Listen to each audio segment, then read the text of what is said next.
ओम नमो भगवते वासुदेवाय। ओम नमो भगवते वासुदेवाय।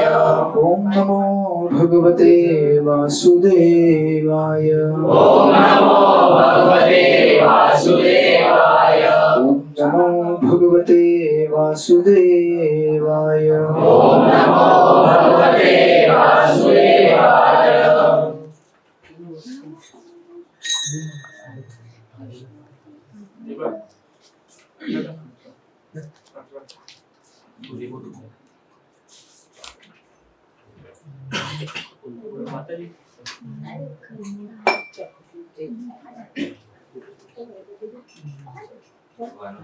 निशम्य भगवतमार्गम् संस्थायां यदुकुलस्य च स्वपथायां मतिं चक्रे निभृतात्मा युधिष्ठिर। इस श्रीमद् भागवत के प्रथम स्कंद के 15वें अध्याय का 32वां श्लोक है। भगवान कृष्ण के स्वधाम गमन को सुनकर तथा यदुवंश के पृथ्वी के अस्तित्व का अंत समझकर महाराज युधिष्ठिर ने भगवत धाम जाने का निश्चय किया। तात्पर्य, इस संसार के लोगों की दृष्टि से भगवान के दूर चले जाने की खबर सुनकर महाराज युधिष्ठिर ने भी अपना ध्यान भगवत गीता के उपदेशों की ओर मोड़ा। वे भगवान के प्राकट्य तथा प्रयाण की विधि के विषय में सोचने लगे। इस मर्त्य ब्रह्मांड में भगवान के प्रकट होने तथा उनके अंतर्धान होने का उद्देश्य पूर्ण रूप से भगवान की परम इच्छा पर निर्भर करता है। वे किसी उच्चतर शक्ति द्वारा प्रकट या अप्रकट होने के लिए बाध्य नहीं है। जिस प्रकार जीव भौतिक प्रकृति के नियमों द्वारा प्रकट या अप्रकट होने के लिए बाध्य होते हैं, जब भी भगवान चाहते हैं तो वे कहीं भी और सर्वत्र प्रकट हो सकते हैं। इससे किसी अन्य स्थान पर उनके प्राकट्य तथा तिरोधान पर कोई प्रभाव नहीं पड़ता। वे सूर्य के समान हैं। सूर्य स्वेच्छा से किसी स्थान पर उदय और अस्त होता है, किंतु इससे अन्य स्थानों पर उसकी उपस्थिति पर कोई प्रभाव नहीं पड़ता। सूर्य पश्चिम गोलार्ध में अस्त हुए बिना भारत में प्रातःकाल उदय होता है। सूर्य पूरे सौर मंडल में सर्वत्र उपस्थित रहता है, किंतु ऐसा प्रतीत होता है कि किसी एक स्थान में सूर्य निश्चित समय पर प्रातः उदय होता है और शाम को निश्चित समय पर अस्त होता है। जब सूर्य के लिए समय की सीमा कोई अर्थ नहीं रखती, तो फिर परमेश्वर के विषय में क्या कहा जाए, जो सूर्य के भी सृष्टा तथा नियामक हैं। अतएव भगवत गीता में कहा गया है कि जो कोई भगवान की अचिंत्य शक्ति के द्वारा उनके दिव्य प्राकट्य तथा तिरोधान को वास्तव में समझ लेता है, वह जन्म मृत्यु के चक्र से मुक्त हो जाता है और चिन्मय आकाश में स्थित हो जाता है, जहाँ पर वैकुंठ के ग्रह हैं। वहां पर ऐसे मुक्त व्यक्ति जन्म मृत्यु जरा तथा रोग के भय से रहित होकर शाश्वत रूप से रह सकते हैं। आध्यात्मिक आकाश में भगवान तथा उनकी दिव्य प्रेममयी सेवा में निरंतर लगे रहने वाले सारे लोग सदैव तरुण बने रहते हैं, क्योंकि वहां न बुढ़ापा है, न रोग, न मृत्यु। क्योंकि वहां मृत्यु नहीं होती, अतएव वहां जन्म भी नहीं होता। इसलिए निष्कर्ष यह निकलता है कि एकमात्र भगवान के प्राकट्य तथा तिरोधान को समझ लेने पर मनुष्य जीवन की सिद्ध अवस्था प्राप्त कर सकता है। अतएव महाराज युधिष्ठिर भी भगवत धाम वापस जाने के विषय में सोचने लगे। भगवान पृथ्वी पर या अन्य किसी लोक में अपने पार्षदों के साथ प्रकट होते हैं, जो उनके साथ नित्य निवास करते हैं, और यदुवंश के सारे सदस्य तो भगवान की लीलाओं में सहायक बने रहे, उनके पार्षद ही थे। उसी तरह महाराज युधिष्ठिर, उनके भाई तथा उनकी माता इत्यादि भी उनके नित्य पार्षद ही थे। क्योंकि भगवान तथा उनके पार्षदों का प्राकट्य तथा तिरोधान दिव्य होता है, अतएव प्राकट्य तथा तिरोधान के बाह्य लक्षणों में से किसी को मोहग्रस्त नहीं होना चाहिए। श्रील प्रभुपाद की जय। स्पीकर पे यहाँ पे उधर आवाज जाएगा, ऊपर लगा हुआ है चार्जिंग इधर बोर्ड है ना, ये इधर की बोर्ड में लगा।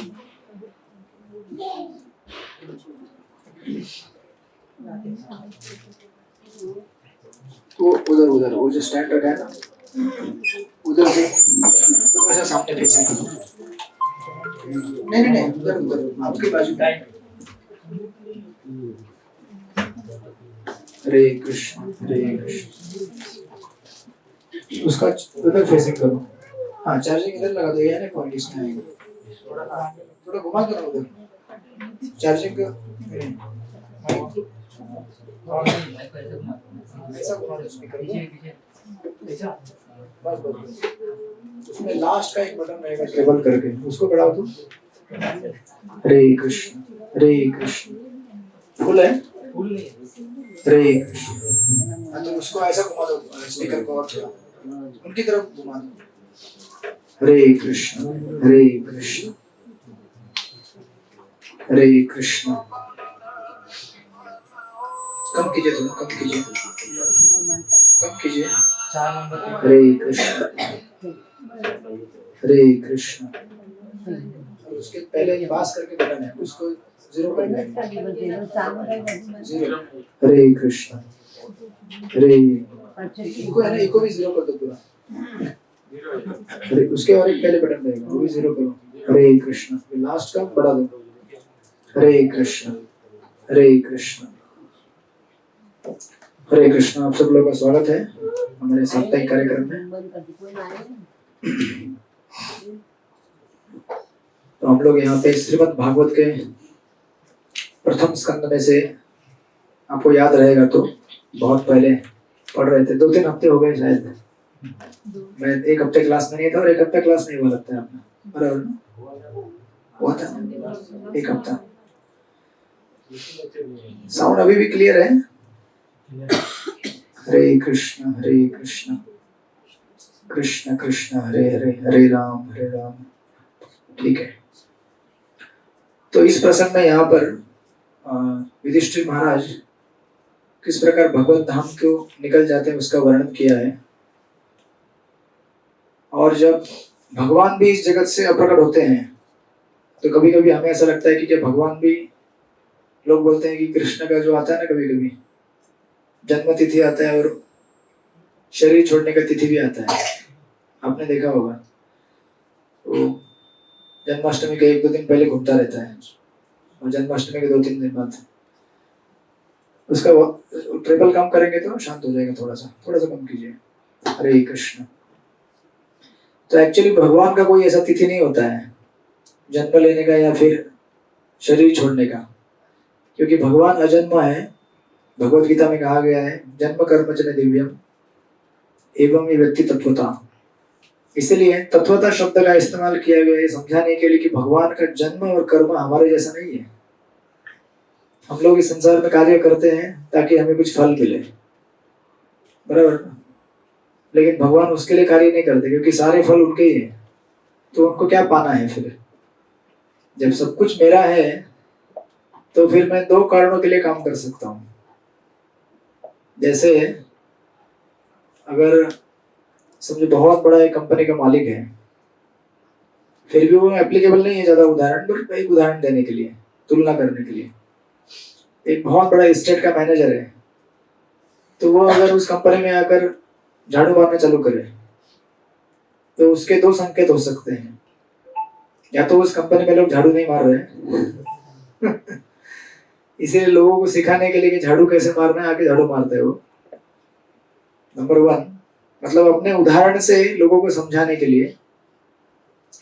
और नंबर 2, बस उनको आनंद आ रहा है, मजा आ रहा है झाड़ू लगाने में। क्योंकि रोज ऑफिस में बैठ बैठ कर लोग अगर थक जाएं, है ना, तो लोग थोड़ा अलग से काम करना चाहते हैं, कुछ एक्स्ट्रा ऐसा हटके जो उन्होंने कभी किया नहीं है। क्योंकि थोड़ा अलग थलग रहने में एक अलग मजा होता है। कुछ लोग ऐसे होते हैं वो थोड़ा सबसे अलग रहते हैं, कहाँ में चला गया लगता हो, थोड़े अलग थलग लोग तो ये 2 कारण हो सकते हैं इस संसार में। अगर किसी के पास सब कुछ है फिर भी अगर वो व्यक्ति उस प्रकार, है ना, इस जगत में आके कार्य कर रहा है, तो भगवान भी एक्चुअली इन 2 कारणों की वजह से आपको कार्यरत दिखते हैं इस जगत में। या तो वो हमें अपने उदाहरण से दिखाना चाहते हैं कि अपना कर्तव्य कैसे पूरा करना चाहिए। जैसे भगवान कृष्ण जब द्वारका में थे तो उन्होंने गृहस्थ आश्रम में कैसे रहना चाहिए, आइडियल गृहस्थ कैसे होना चाहिए दिखाया है ना। किस प्रकार अपने माता पिता, गुरुजन सबकी सेवा करनी चाहिए, जो प्रजा है उसकी ठीक से रक्षा करनी चाहिए, है ना। अपने घर के सभी मेंबर का देखभाल करते हुए उनको रिस्पेक्ट देना, सब कुछ भगवान ने अपने गृहस्थ आश्रम में दिखाया। तो क्या भगवान को जरूरत नहीं थी ये सब करने की, राइट? लेकिन उदाहरण प्रस्तुत करने हेतु। और अगर कभी आपको देखेंगे भगवान वृंदावन में, जो भगवान दूध के महासागर में तैरते हैं, वो अगर दूध मांगे यशोदा से, तो ये बहुत बड़ी, कुंती महारानी इसलिए कहते ही है, ये बहुत बड़ा आश्चर्य होता है मुझे कि जो भगवान जिससे सब लोग डरते हैं, वो किससे डर रहे हैं? यशोदा से डर रहे हैं। कभी कभी भगवान राधा रानी से भी डरते हैं। इसलिए राधा रानी के पास जाए, अगर आप जाके प्रार्थना करेंगे तो जल्दी हो जाता है, क्योंकि राधा रानी अगर बोलेगी तो कृष्ण को पूरा करना पड़ता है, कि कृष्ण डरते हैं राधा रानी से, है ना। तो इसीलिए भगवान वृंदावन में अगर आपको देखेंगे कहीं कुछ लीला करते हुए, तो उसका एक ही उद्देश्य हो सकता है, उन्हें आनंद आता है उस लीला में। श्रील प्रभुपाद एक जगह एक स्टोरी कहते हैं कि एक बार एक बहुत बड़ा प्राइम मिनिस्टर किसी कंट्री का, उसको मिलने के लिए कोई व्यक्ति आया। तो वो प्राइम मिनिस्टर बोला कि रुको जरा, मैं बिजी हूँ, अंदर घर में मिलने के लिए आया था। बोला मैं बिजी हूँ, थोड़ी देर में मिलता हूँ। तो वो जो भी व्यक्ति मिलने के लिए आया था बाहर वेट कर रहा था। तो अभी वेट कितना करेंगे, आधा घंटा, पौना घंटा, 1 घंटा, 2 घंटा हो गया, लेकिन दरवाजा खुल ही नहीं रहा है। तो इस व्यक्ति ने सोचा कि थोड़ा सा देखते हैं, थोड़ा सा कि आखिर ये क्या इतना सेवा कर रहा है घर पे। थोड़ा दरवाजा से हटा के देखा तो एक बच्चा, उस जो प्राइम मिनिस्टर था वो बन गया था घोड़ा, और उसके ऊपर बैठा था छोटा बच्चा और बोल रहा था घोड़ा घोड़ा चलो चलो। और प्राइम मिनिस्टर बन गया था घोड़ा गाड़ी। तो श्रील प्रभुपाद कहते हैं कि देखो, मतलब जो व्यक्ति देश का इतना बड़ा ऑफिसर है, लेकिन जब घर में आता है तो कैसे होता है, उसको भी थोड़ा सा मनोरंजन चाहिए, क्योंकि घर में अलग माहौल है ना। घर में आने के बाद प्राइम मिनिस्टर नहीं बन सकता है। प्राइम मिनिस्टर बनेगा तो होम मिनिस्टर घर में रहता है बाजू में, उसको ठीक कर देता है। होता है कि अभी मिनिस्ट्री बंद करो, अभी यहाँ अलग मिनिस्ट्री है, यहाँ गृह मंत्रालय है, अभी यहाँ हमारा चलेगा के लिए। तो आनंद लेते हैं लोग। या फिर एक जगह पे एक प्रभुपाद एक जगह कहते हैं, एक बंगाल में, बंगाल से यहाँ पे हैं आप बहुत सारे लोग, बंगाल में एक जोकर होके गया, गोपाल भान करके, सुने आपने नाम? हाँ, गोपाल भान। उसके बहुत सारे चुटकुले भी सुने होंगे आपने। तो एक बार गोपाल भान वो किसी राजा के दरबार में था। हाँ, तो ये चुटकुला शायद आपने सुना हो। हाँ, आपने नहीं सुना है, ठीक है। एक बार राजा पूछता है कि गधे में और सुना है आपने? नहीं सुना है? किसने सुना है? मतलब ऐसा ये नहीं है कि हम किसी का मतलब दोष निकालना चाहते हैं, या प्रॉपर बताते हैं कथा। कहते हैं कि गधे में और तुम में कितना अंतर है। मतलब राजा गोपाल भान को पूछ रहे हैं, तो गोपाल भान जो जोकर है वो बोलते हैं कि जितना अंतर आप में और मेरे बीच में है ना, उतना है। तो उतना अंतर पार कर लेगा तो आपके जैसा ही हो, एक तरह से। तो अभी राजा का इंसल्ट एक तरह से, लेकिन राजा खुश हो जाता है, वाह वाह वाह, तालियां बजती है। तो हर किसी को अलग अलग रोल अच्छे लगते हैं। तो पहले के जमाने में लोग ऐसे जोकर रखा करते थे, राजा लोग जो चुटकुला सुनाएंगे उनको खुश करेंगे। या एक जगह पे और एक गोपाल भान का स्टोरी बताते प्रभुपाद, कहते हैं कि एक बार राजा बोलता है कि मेरे लिए रामायण लिखो, सॉरी महाभारत लिखो मेरी। तो गोपाल भान बोलता है ठीक है, पैसा दो, मैं लिखवा के लाता हूँ, लिखता हूँ।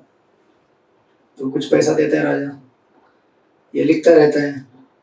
फिर कुछ दिन बाद राजा पूछता है कि कैसा चल रहा है महाभारत का कथन, कहाँ तक पूरा हुआ? बोलता है हो रहा है, और थोड़ा इंस्टॉलमेंट चाहिए पैसा। और पैसा लेता है। फिर कुछ दिन बाद पूछते हैं कि कैसा चल रहा है महाभारत, बोलता है अभी द्रौपदी के प्रसंग में आया है। तो बोलता है कि लेकिन महाभारत अगर आपके नाम से अगर लिखना होगा, आपका महाभारत, तो बोलता है कि आपकी पत्नी को कितने पति है। जब ये प्रश्न पूछा जाता है आपकी पत्नी को कितने पति है, तो अभी कोई भी पति बोलेगा कितने पति मतलब क्या है यार, एक ही तो पति होता है ना, वही तो हूं। बोलते हैं नहीं, महाभारत में द्रौपदी के 5 पति थे। तो आपके कितने हैं, मतलब आपकी पत्नी के कितने। बोलते हैं अरे बोला ना एक ही है। तो गोपाल भाट बोलता है फिर महाभारत नहीं हो सकती। फिर हम महाभारत नहीं लिख पाएंगे आपके लिए। बोलता है अरे ऐसे कैसे, तो अभी तक इतना दिया हुआ पैसा। बोलता है वो पैसा गया अभी। फिर राजा परसू करता है कि अरे मेरा महाभारत, बोलते को मैंने बोला ना आपकी पत्नी के कितने पति है, 5 अगर हैं तो महाभारत बनेगी। तो राजा गुस्सा होता है, बोलता नहीं चाहिए वो महाभारत मुझे, पैसा भी गया, महाभारत भी चली गई। तो इस तरह से अलग अलग फ्लेवर्स, अलग अलग रोल होते हैं इस इवन भौतिक जगत में भी। तो विचार कीजिए कि भगवान अपने आध्यात्मिक जगत में रहते हुए अलग अलग फ्लेवर का टेस्ट करते हैं और उसका सैंपल, एक उदाहरण जब इस भौतिक जगत में प्रकट होते हैं तो हमारे सामने प्रस्तुत करते हैं, ताकि उस सैंपल को देखकर हम अट्रैक्ट हो जाएं। जैसे एडवर्टाइज चलता है ना आजकल बहुत, टीवी में, सोशल मीडिया में एडवर्टाइज देखना पड़ता है आपको, राइट। तो एड में 1 सेकंड का एड रहता है, लेकिन आपका 1000 रुपया लेके जाता है वो, देख देख के ना, अरे नहीं ये चीज चाहिए, चाहिए अभी चाहिए, मतलब चाहिए। अब उससे आसक्त होते हैं उसको देखकर। तो उसी प्रकार भगवान कृष्ण की जितने भी लीलाएं हैं, इस्कॉन या फिर जितने भी आध्यात्मिक मंदिर हैं, संस्थाएं हैं, ये सब भगवान की लीलाओं का एडवर्टाइज कर रहे हैं पूरे विश्व भर में कि देखो कृष्ण कितने अच्छे हैं, देखो कृष्ण कितने मधुर हैं, कृष्ण कितने प्यारे हैं, कृष्ण कितने कृपाशाली हैं। देखो ये सब उदाहरण तो श्रीमद् भागवत के माध्यम से, उनके कीर्तन के माध्यम से, हरे कृष्णा कृष्ण कृष्ण हरे हरे, हरे राम राम राम हरे हरे, उनकी लीलाओं के माध्यम से भगवान क्या कर रहे हैं, दर्शित कर रहे हैं कि इस संसार में ऐसे कितने भी चीजें हैं जो शायद हमें आकर्षित कर सकते हैं, लेकिन चीज आकर्षित करने के बाद क्या वो हमें प्यूरिफाई कर सकती है, ये भी जानना जरूरी है। हमारा शुद्धिकरण उन चीजों से होता है जिन चीजों का संबंध भगवान से है। अगर कोई वस्तु हम उसका उपयोग अपने जीवन में कर रहे हैं, किसी भी चीज के लिए, चाहे एंटरटेनमेंट के लिए, चाहे या अपने शरीर का निर्वाह करने के लिए, किसी भी चीज के लिए, उसका अगर संबंध भगवान से नहीं है तो हमारा काम तो बनेगा लेकिन हमारा शुद्धिकरण नहीं होगा। अब संसार में हमें अपना काम तो निकालना है ना। आहार, निद्रा, भय, मैथुन, ये 4 चीजें एक किसी भी बद्ध जीव के लिए जरूरत की चीजें हैं, वो तो हमें लेनी पड़ती है। लेकिन जब हम उसको भगवान से संबंधित करके लेते हैं तो हमारा काम भी बनेगा और हमारा शुद्धिकरण भी होगा, इस भौतिक जगत से मुक्त भी होते जाएंगे। जैसे आप लोग है ना, अगर कुछ सुनना चाहते हैं तो सुनिए, कुछ प्रॉब्लम नहीं। म्यूजिक सुनना चाहते हैं ना, अच्छा, तो भगवान के कीर्तन सुनिए, उसमें आपका म्यूजिकल एंटरटेनमेंट भी हो जाएगा और साथ में शुद्धिकरण भी हो जाएगा। कुछ खाना चाहते हैं, खाइए, तो खाना ही पड़ता है, तो भगवान को भोग लगा के खाइए, आपका पेट भी भर जाएगा और हृदय भी भर जाएगा। नहीं तो क्या होता है कि हमारा पेट भरता है लेकिन हमारा हृदय भरता नहीं। इसलिए संसार में लोग बहुत कुछ खाने के बाद भी भूखे रहते हैं, उनका पेट भर गया लेकिन हृदय नहीं भरा। और जब हृदय हमारा रिक्त रहेगा तो हम कितना भी कुछ संसार में पा लें, लेकिन हम आत्मसंतुष्टि अगर नहीं प्राप्त किए तो हम अधूरे रह जाते हैं, राइट। इसलिए ये सब दर्शित करने के हेतु भगवान इस जगत में अवतरित होते हैं। और जब भगवान जब इस जगत से अवतरित होने के बाद अंतर्धान होते हैं, तभी हमें सोचना नहीं चाहिए अरे भगवान जन्म लिए थे तो अभी उनका देहांत हो गया। नहीं, देहांत नहीं हो गया। जैसे सूर्य एक दिशा में उगता है फिर गायब हो जाता है। अभी आज रात सूर्य क्या हो गया, ढल गया पश्चिम की तरफ, राइट। तो हम ये नहीं बोलते ना कि सूर्य खत्म हो गया, नहीं, वो आएगा कल, राइट। उसका उदय होगा, जन्म होगा, फिर शाम को अंत होगा, ऐसा लगता है, लेकिन दूसरे दिन पुनः प्रकट हो जाएगा।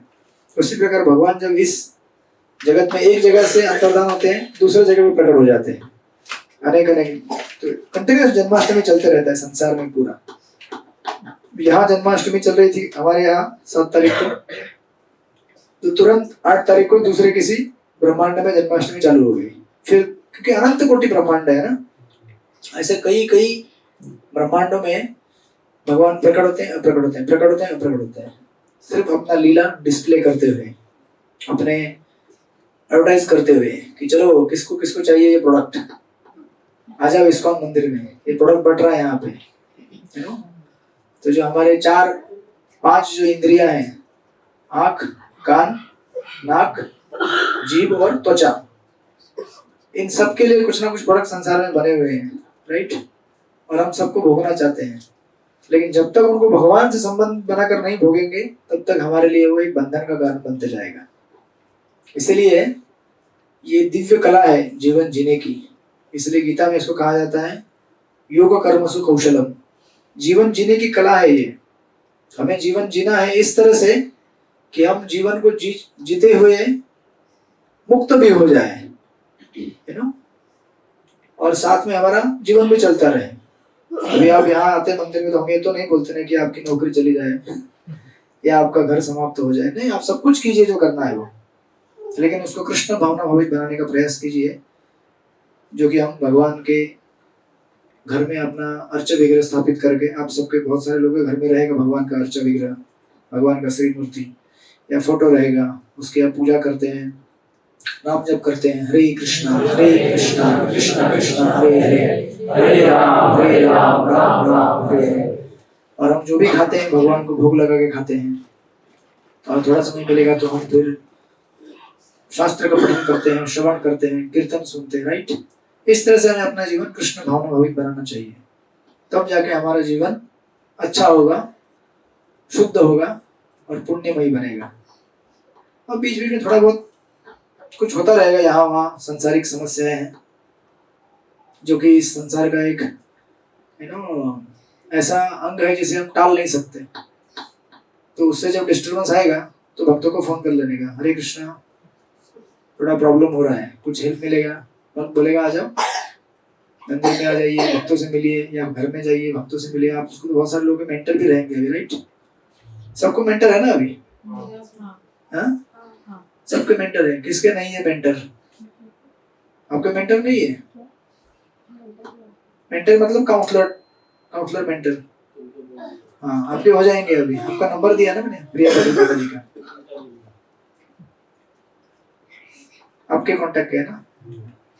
तो आप जिससे अभी जो व्यक्ति जहाँ जुड़ा हुआ है उन्होंने उनको वहां कनेक्ट करना है अपने मेंटर से, ठीक है ना। क्योंकि हमारा उद्देश्य ये नहीं है कि आप केवल यहाँ पे आए और थोड़ा बहुत संग लेके चले जाए। आपको संग जीवन भर मिलना चाहिए ना, तो उसके लिए पाठशाला में एडमिशन लेना पड़ेगा। ये पाठशाला का एडवर्टाइज होता है यहाँ पे। फिर यहाँ से निकलने के बाद आप मेंटर ज्वाइन करेंगे तो आपको बुलाएंगे मेंटर अपने घर में, ट्रेनिंग देंगे कैसे घर में रहना है, जब करना है, राइट। इस तरह से तो आप लोग ज्वाइन कीजिए मेंटर ग्रुप।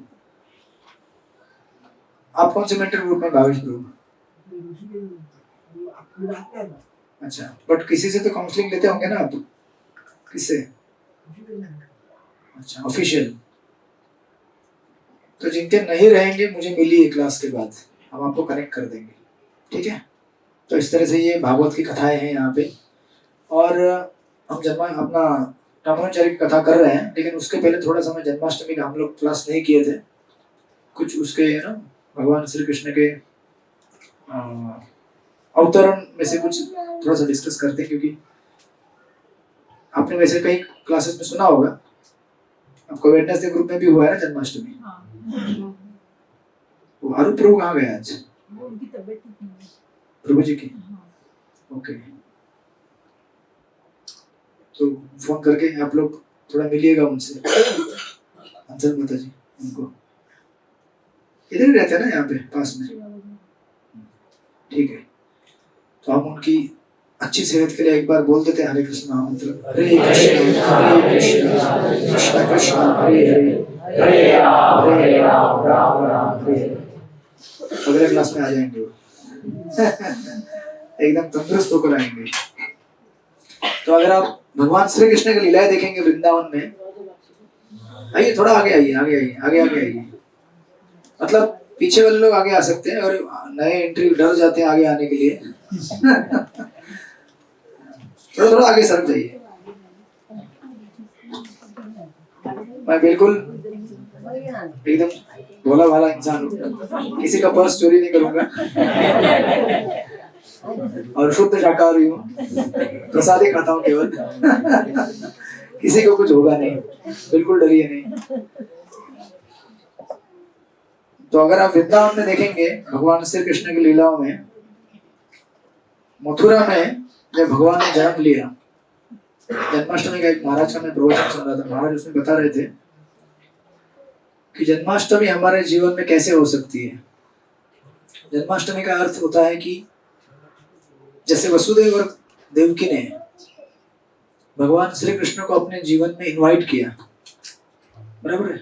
अब अगर कथा अगर विस्तार से आप देखेंगे तो आपको पता है सबको कि कंस द्वारा प्रताड़ना की गई थी वसुदेव और देवकी की, बराबर है। क्योंकि आकाशवाणी हुई थी कि उनका 8वां पुत्र क्या करेगा,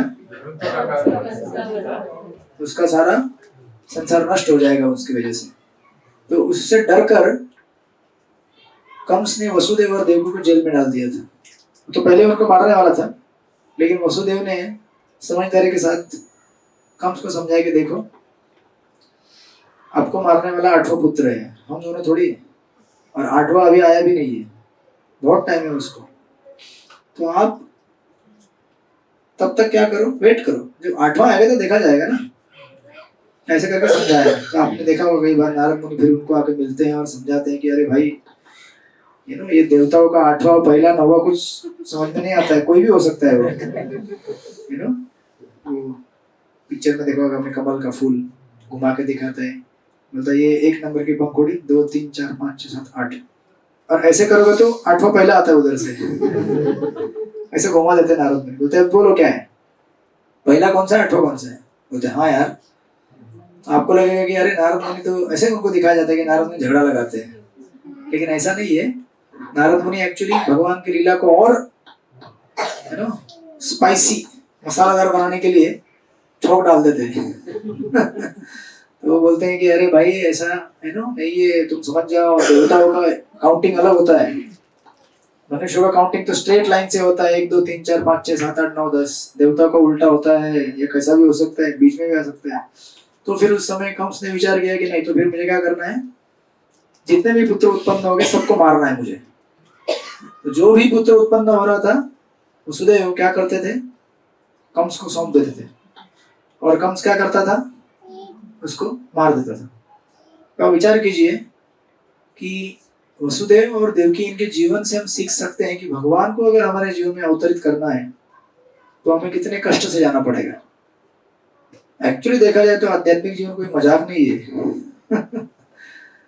आप यहाँ पे आते हैं तो आपको पता है कितने संघर्षों को पार करके यहाँ तक आप पहुंचे हुए हैं, कितनी चीजों को ना बोलते हुए यहाँ तक पहुंचे हैं, घर से लेकर मंदिर तक पहुंचने तक, है ना। अभी क्रिकेट का मैच चालू था तो कुछ लोग उसमें चिपके हुए थे, तो मैं बोला आज नसीब खराब है जो देखने के लिए बैठे थे। लोग देखने के लिए बैठते कि मनोरंजन होगा, वो तो मैच 15 ओवर में खत्म हो गया, मैंने सुना। तो मैं सुना कि चलो भाई ठीक है, फिर मंदिर में लोग आएंगे आज शाम को।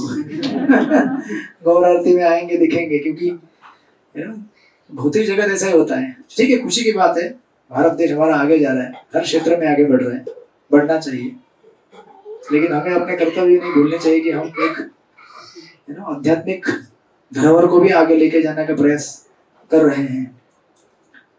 तो बहुत सारे प्रलोभनों को ना बोलने के बाद हम आज हाथ में जपमाला उठा के बैठे हुए हैं, अरे वो भी हाँ बोल रहे बार बार। तो इतना आसान नहीं है एक्चुअली भगवान की भक्ति करना, क्योंकि इस जगत में जितना हमारा निश्चय है भक्ति करने का, उतना ही निश्चय माया का है आपको भक्ति से पतित करने का। इसीलिए प्रभुपाद कई बार कहते थे, थोड़ा ट्रेवल कम करना, इसलिए प्रभुपाद कई बार कहा करते थे कि भक्ति में आना मतलब माया से युद्ध पुकारना, और ये माया कैसी है, ऐसा नहीं है कि कोई दुश्मन सामने बैठा है आपको दिख रहा है गोली मार दो खत्म हो गया। ये शत्रु अदृश्य रूप में रहता है, हृदय में बैठा हुआ है, हमारे कान में बैठा हुआ है, मतलब बोलता है ये गाना सुनाओ अभी, नाक में बैठा हुआ है, बोलता है आज वो बाहर लहसुन की और कांदे की भजी का स्मेल आ रहे हैं क्योंकि हमने छोड़ दिया अभी खाना। आंख में बैठा है, बोलता है यार बहुत दिन से मेट्रो सिनेमा नहीं गया हूँ मैं। तो इस प्रकार से वो अदृश्य रूप में बैठा हुआ है और कभी भी विचलित हो सकता है। आज मैं हमारे प्रभु जी के साथ बैठा था, कीर्तन और लेक्चर में गया था एक जगह, संघ के बारे में बता रहे थे। वो बोले थे कि हम लोग जो भी होते हैं ना, तो हम प्रोडक्ट होते हैं हमारे आसपास के टोटल कम से कम 5 लोग जिनके साथ हम संघ करते हैं ना, उन 5 लोगों के संघ का असर, मतलब हम उसमें से एक नया प्रोडक्ट निकलते हैं। जैसे प्रोडक्ट मतलब समझ रहे हैं ना आप लोग, जिसका भी आप संग करेंगे वैसा हम बनेंगे। तो बोले थे कि आपके जीवन में काउंट कीजिए कितने, टोटल 5, सबसे करीब 5 कौन लोग हैं जिनका आप संग लेते हैं, आप इवेंचुअली उनके जैसे बन जाएंगे। समझे कि नहीं समझे? 5 लोग आप चेक कीजिएगा घर पे, कौन कौन है वो। मतलब ऐसा नहीं घर में 5 लोग रह सकते हैं मैं बोल रहा हूँ कि आपका फोन किससे ज्यादा बात करते हैं आप, या फिर आप ज्यादा क्या पढ़ते हैं, ज्यादा क्या सुनते हैं, ऐसे 5 एलिमेंट्स, या व्यक्ति भी हो सकता है वो ऐसे 5 आइटम में से, मतलब 5 इन अलग अलग चीजों का संग करके आप बाहर जो निकलेंगे वो एक उस प्रकार के संग वाले निकलेंगे। जैसे आपने अगर किसी शराबी व्यक्ति का अगर संग किया तो हम ऑटोमेटिक शराबी बन जाते हैं ना, हमको थोड़ी ना ऐसा कुछ उससे ट्रेनिंग लेना पड़ता है, अरे सिखाओ कैसे पीना है, तो बोलता है बस बैठो मेरे बाजू में, अपने आप हो जाएगा। ये प्रेम की भाषा है, आप समझ जाओगे। वैसे ही भगवान से प्रेम करना है तो क्या है, आज बैठ जाओ यहाँ पे मंदिर में आके बैठ जाओ, अपने आप सीख जाओगे, है कि नहीं? आप मंदिर में आएंगे देखेंगे 2 भक्त बैठ के झोली में हाथ डाल के कुछ कर रहे हैं माला, क्या है भाई ये, अच्छा मैं भी करता हूँ, अपने आप चालू हो जाता है, क्योंकि वहां प्रेरणा आपको भगवान देते हैं, वहां प्रेरणा माया देती है, राइट? इसलिए संग बहुत इंपॉर्टेंट होता है। तो वसुदेव के जीवन में हम देखेंगे कि वसुदेव का त्याग कैसा, देखिए जब उनके 5 मतलब टोटल कितने 6 पुत्र मारे गए, राइट? एक के बाद एक के बाद एक के बाद एक, इतने पुत्र अपने आंखों के सामने मरने के बाद भी वसुदेव ने जब भगवान अवतरित हुए, तो भगवान अवतरित होने के बाद ये नहीं बोला कि भगवान ऐसा कैसे कर दिया आपने यार, 6 मेरे ना पुत्र पहले मारे जा चुके हैं, उनका हिसाब कब होगा? और दूसरी बात, जो वसुदेव जन्म लिए, सॉरी कृष्ण जन्म लिए, तो वसुदेव ने भगवान को ये नहीं बोला कि अरे आप जब अगर आ गए हैं अभी तो तुरंत मुझे जेल से मुक्त कर दो। जनरली हम लोग भगवान की भक्ति करते, संसार में भगवान का नाम स्मरण करते ताकि हम कष्टों से मुक्त हो जाए, बराबर? लेकिन वसुदेव विचार कीजिए जरा सा, भगवान के पिता है, जेल में हथकड़ी से बंधे हुए थे वो, बराबर? में ऐसे थे ना, मथुरा के जेल में हथकड़ी से बंधे हुए हैं, और जब कृष्ण जन्म लेते हैं तो भगवान वो नहीं बोलते कि चलो आपकी हथकड़ी खोल देता हूं मैं, जन्म लेते ही बोलते हैं क्या? भगवान बोलते हैं हरे कृष्णा वसुदेव बोलते हैं अरे भाई हथकड़ी तो खोलो, जन्म लिए हो अभी आप, मैंने मुकुंद कहलाते हो, मुक्ति दिलाने वाले, आप दुनिया को संसार से मुक्ति दिलाते हो, मुझे कम से कम हथकड़ी से मुक्ति दिलाओ। भगवान कुछ नहीं बोलते, बोलते हरे कृष्णा हरि बोल, कैसे हैं आप? मैं ठीक हूँ। अब विचार कीजिए ये स्थिति आपके जीवन में है, हम लोग भगवान को जन्म देने का प्रयास कर रहे हैं अपने हृदय के अंदर, और ये विचार करते हैं कि अरे भगवान अगर आ गए ना एक बार तो यार ये प्रॉब्लम सॉल्व हो जाएगा, ये प्रॉब्लम सॉल्व हो जाएगा, ये प्रॉब्लम सॉल्व हो जाएगा। लेकिन वसुदेव को देखिए, भगवान के पिता है, भगवान जन्म लिए तो भगवान क्या बोल रहे हैं? हरि बोल, मेरी हथकड़ी कुछ नहीं होगा। खोला क्या हथकड़ी भगवान ने? नहीं खोला। तो अगर ये कथा अगर आप सुनेंगे पहले दिन इस्कॉन में आकर, आप पहली बार आए हैं, अच्छा, नहीं तो लोग डर जाते हैं, अरे ऐसा मतलब भगवान ऐसे है क्या, मेरे जीवन में आने के बाद मेरे कष्ट नहीं हरेंगे क्या? बट ये तो भागवत में लिखा गया है ना, मैं तो नहीं बोल रहा हूँ। भागवत सबके लिए, बाहर के लोग भी पढ़े हैं, अंदर के लोग भी पढ़े हुए हैं, लेकिन वो दृष्टिकोण से नहीं देखते भागवत को लोग कि वसुदेव, देखिए त्याग क्या होता है। भगवान को प्राप्त करना कोई कोई ऐसी साधारण चीज नहीं है। जन्मों जन्मों का तप और कष्ट लगता है उसके लिए, या फिर भक्तों का अनुग्रह लगता है आपके ऊपर, या भगवान का खुद का अनुग्रह लगता है। तो जब वसुदेव भगवान के प्रकट होने पर कुछ नहीं बोले, उल्टा भगवान ने डिमांड किया। भगवान क्या बोले, क्या बोले, क्या हुआ, ऐसे ज्यादा हो रहा है? क्या बोले भगवान? गोकुल ले चलो। उस समय गोकुल में थे पहले। तो आप विचार कीजिए कि वसुदेव सोच सकते थे, अरे अभी जन्म लिया है, अभी फेस्टिवल भी नहीं किया मैंने, क्या बोलते हैं आप लोग, वो कौन सा सेरेमनी रहता है जन्म,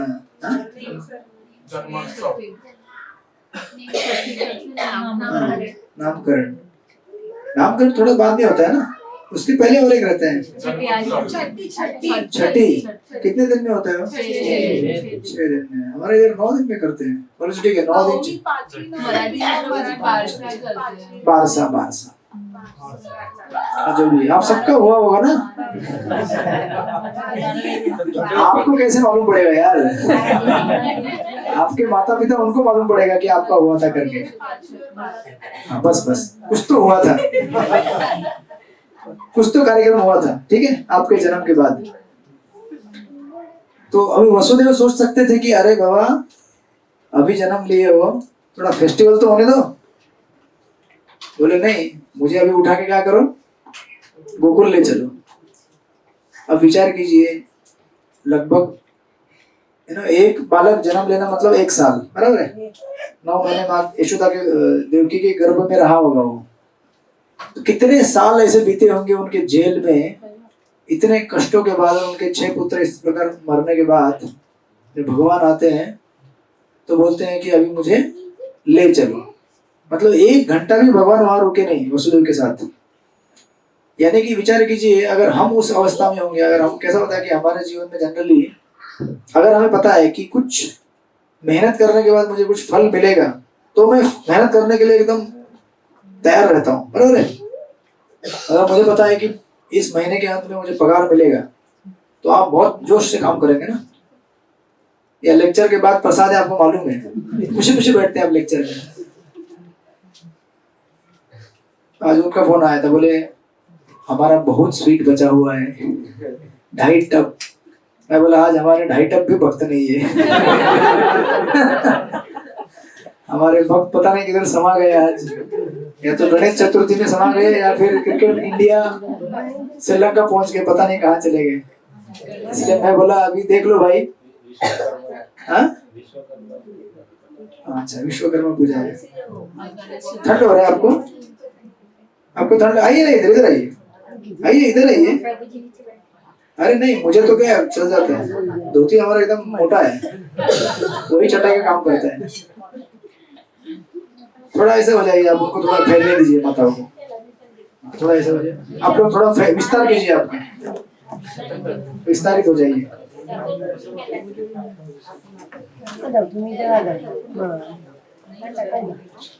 ये अगर ब्रेक चाहिए तो ऐसा करते हैं लोग, 1 मिनट का ब्रेक। हरे कृष्णा कृष्णा कृष्णा हरे हरे, हरे राम राम राम।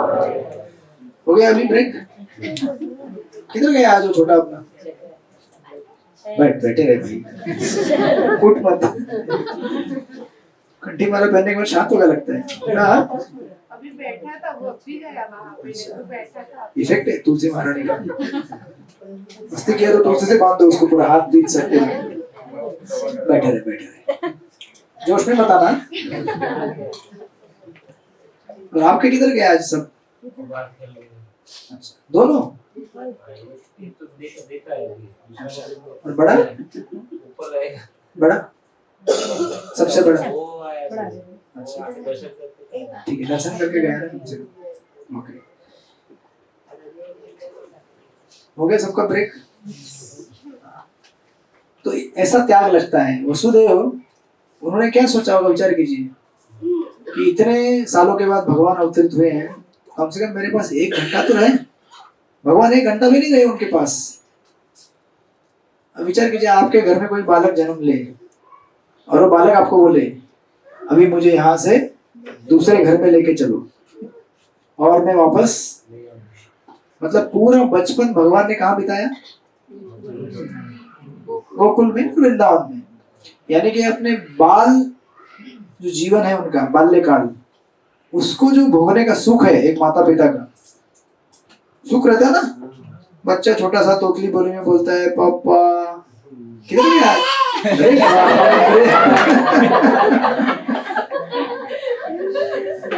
अरे भाई इतना एक्सटेंसी में बोलता हूँ ना तो पार्टनर एक्सटेंसी में आ जाएगा, उधर देख रहा है।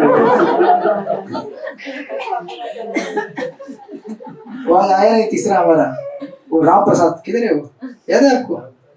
मैं एक दिन स्टोरी सुनाया था ना मेरे भाई का, 4 लड़कियां हुई फिर 1 लड़का हुआ, तो उसको अभी 1 लड़का हुआ है। 2 लड़के के बाद तो मेरे को बोला था प्रभु जी अभी इसका नाम क्या रखूं? मैं बोला रख दो ईश्वर। मेरे भाई के इसमें भी नाम ईश्वर रखा था, आया नहीं आज। तो बाल्यकाल में जो बच्चे मस्ती करते हैं या उनकी तोतली बोली रहती है या फिर वो आनंद रहता है ना उसको भोगने का, लेकिन वो आनंद भी वसुदेव नहीं ले पाए। और वसुदेव यह नहीं बोले कि अरे कृष्ण कम से कम 1 हफ्ता तो रहो मेरे पास, 1 साल 1 महीना। भगवान बोले नहीं, तुरंत मुझे ले चलो। देखिए ये होते भगवान। इसलिए जन्माष्टमी में लोग आते हैं बहुत सारे मंदिर में, लेकिन तात्पर्य समझने का प्रयास नहीं करते कि भगवान की लीलाओं का संदेश क्या है। क्योंकि भगवान हमें ऐसे अवतरित नहीं होंगे हमारे हृदय के अंदर, इसीलिए वसुदेव का नाम श्रीमद् भागवत में है। इतना त्याग, इतना समर्पण जो भगवान बोलेंगे वो बराबर है। और जब उन्होंने बोला भगवान ने कि मुझे ले चलो, तो उस समय के वसुदेव के हाथ की हथकड़ियां खुली हुई नहीं थी, हथकड़ियां लगी हुई थी, फिर भी बोल रहे भगवान मुझे ले चलो। तो वसुदेव बोल सकते थे कहीं कम से कम हथकड़ी तो बोल दो यार, उठाना है तो। कई बार हमारे जीवन में ऐसा हो सकता है, हमारे हाथ बंधे होते हैं, हम बोलते लेक्चर में चैंटिंग करो, आप बोलते हैं भाई हाथ बंधे हुए कैसे चैंटिंग करूं, मेरा हाथ इधर बंधा हुआ है, इधर बंधा हुआ है, कान इधर बंधे हुए हैं, आंख उधर बंधी हुई है, संसार में मैं इतना मगन हो गया हूँ, मतलब फंस गया हूँ, जो भी है, कैसे जप करूंगा। लेकिन हमें विश्वास रखना चाहिए कि हम अगर प्रयास करेंगे तो भगवान हमारे रास्ता खोल देते हैं।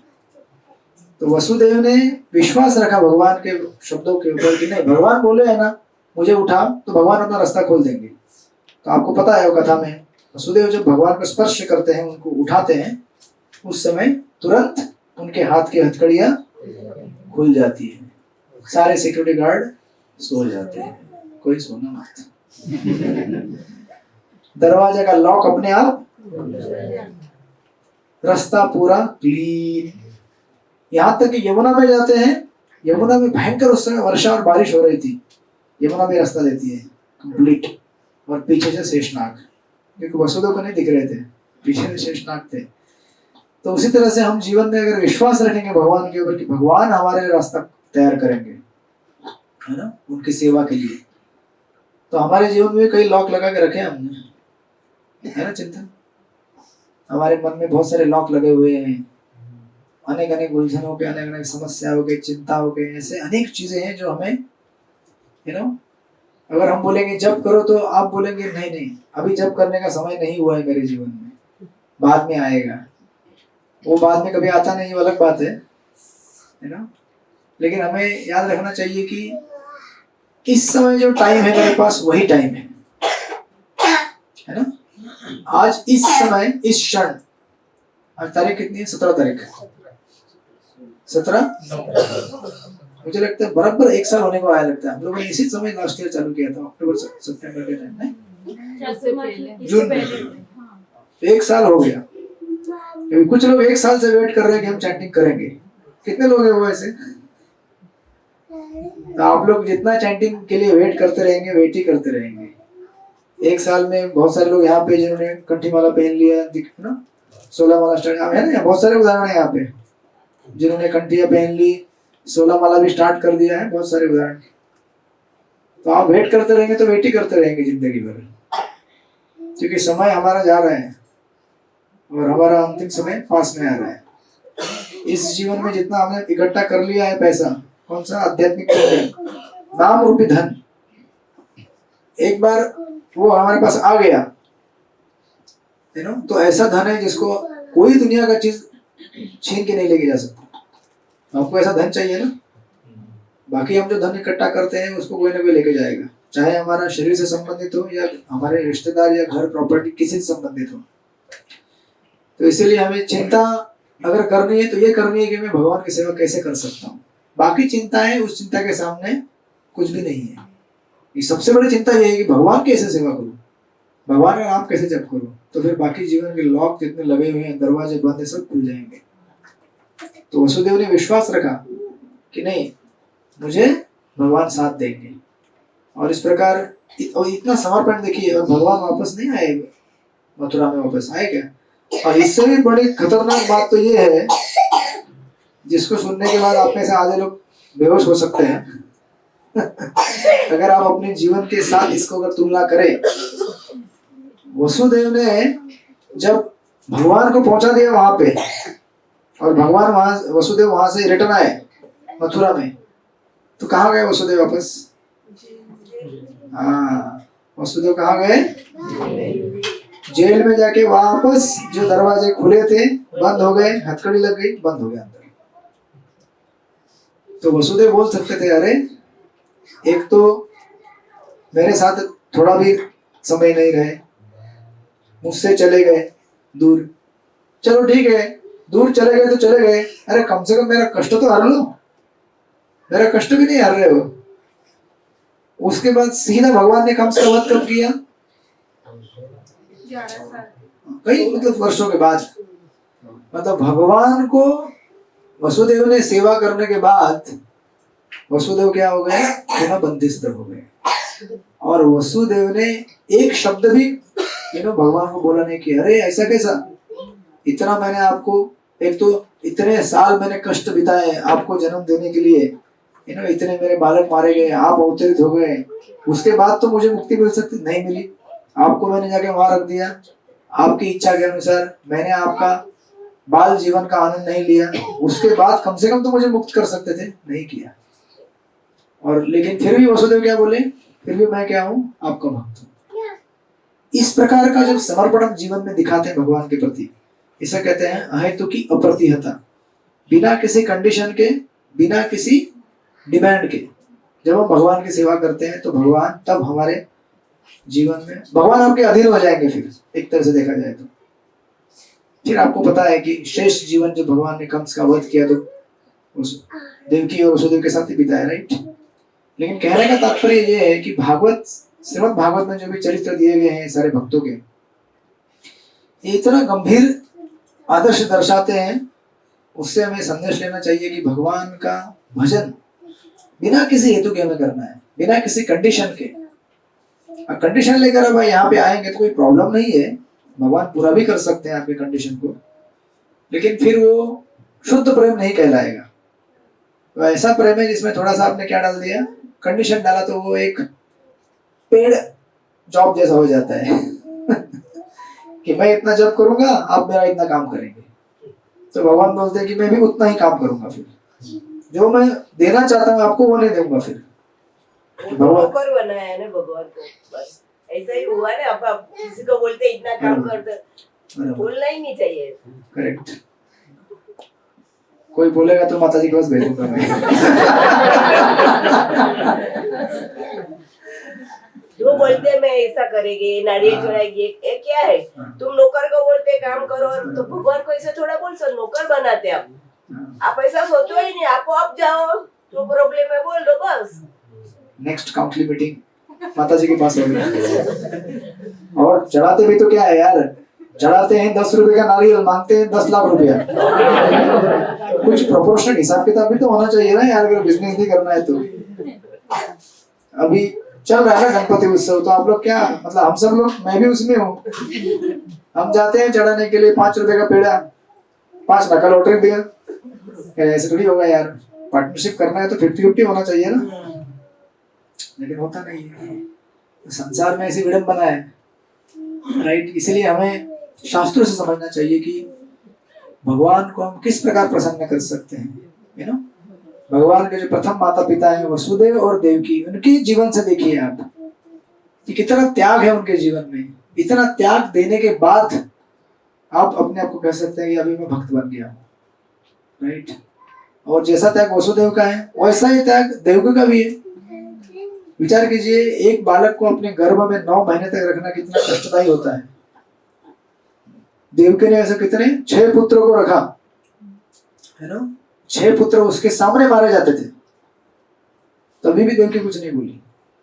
मतलब एक तरह से एक समर्पण जो रहता है कि आपकी इच्छा के खातिर, यू नो, ये इसको बोलते हैं कि भगवान के सेवा और लीलाओं को इस जगत में अवतरित कराने के लिए भक्तों ने इतना कष्ट उठाया है।